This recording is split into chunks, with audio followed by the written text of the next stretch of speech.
Jadi yang ingin saya tanyakan adalah given sektor perbankan ini adalah sektor yang cukup baik ya di sektor keuangan kita 70%. Yang ingin saya tanyakan kepada Joko dan Mbak Rian adalah apa saja sih yang dilakukan? Jadi kalau kita hitung BNI dan DBS itu sudah 78% dari aset sektor keuangan.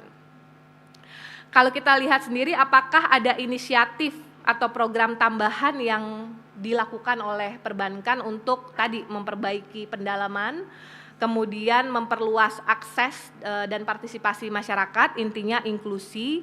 Kemudian apakah ada usaha khusus untuk melakukan diversifikasi market dan juga instrumen? Mungkin saya mulai dari situ dulu. Silakan Mas Joko. Oke, makasih Mbak Sita. Selamat sore kepada para audiens yang ada di sini semua. Saya akan mencoba menjawab pertanyaan Mbak Sita ya. Pertanyaannya kayaknya simple tapi jawabannya a bit kompleks nih mungkin. Oke, jadi gini. Saya sendiri memiliki keyakinan bahwa sebenarnya semua perbankan Indonesia pasti mempunyai program gimana caranya untuk bisa berkontribusi terhadap yang namanya inklusi keuangan maupun literasi keuangan, jadi dua-duanya. Ya. Dan di sini tentu saja termasuk DBS sendiri. Mungkin kalau saya boleh share sedikit mengenai apa yang DBS lakukan di sini, berikan kontribusi baik secara literasi maupun secara inklusi. Kami di DBS, kami mempunyai program yang kita sebut 3 pilar berkelanjutan.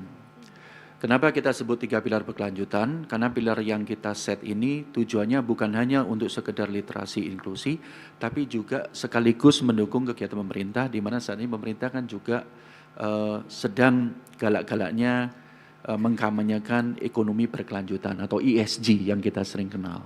Nah, di mana 3 pilar ini, pilar pertama yaitu yang kita sebut responsible banking, di mana responsible banking ini adalah pilar yang menyangkut mengenai produk-produk. Nah, produk-produknya apa? Produk-produk di sini adalah produk-produk yang untuk membantu masyarakat dari semua segmen, baik secara individu maupun korporasi, sehingga mereka bisa masuk dalam inklusi keuangan.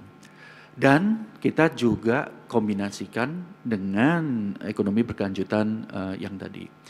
Salah satu contoh produk yang kita tawarkan kepada korporasi, misalnya salah satu produk pinjaman kami itu adalah produk pinjaman yang memberikan bunga khusus kepada korporasi yang sedang bertransisi ke operasional yang sesuai dengan ESG.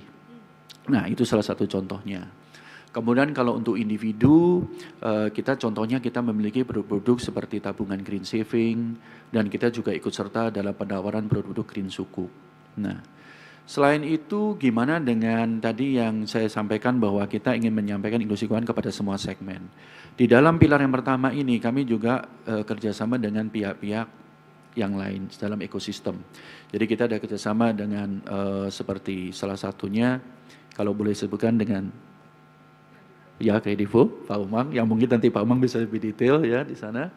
Nah, tapi tentu saja tujuan kita adalah supaya kita bisa menjangkau lebih luas kepada kalangan masyarakat, dan terutama tadi yang kalau kita lihat dari si income, terutama yang istilahnya kita sebut unbankable lah, yang khususnya di bawah 5 juta mungkin ya. Jadi kita ingin mencapai ke mereka juga.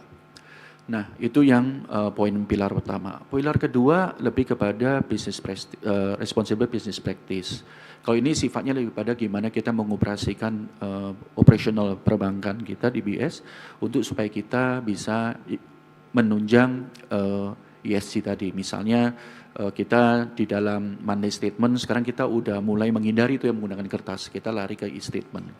Yang ketiga, nah ini mungkin yang lebih berhubungan dengan yang namanya literasi keuangan, di mana kami memiliki beberapa program, mungkin salah satunya kalau saya sebutkan seperti DBS Berpijar, di mana kita itu kerjasama dengan yayasan untuk supaya kita bisa memberikan informasi mengenai apa aja sih produk keuangan yang ada.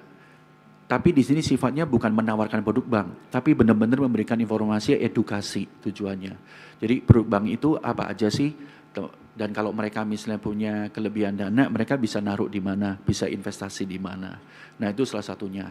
Dan juga yang kedua, kita juga ada kegiatan lain yang kita juga memberikan edukasi kepada para UMKM.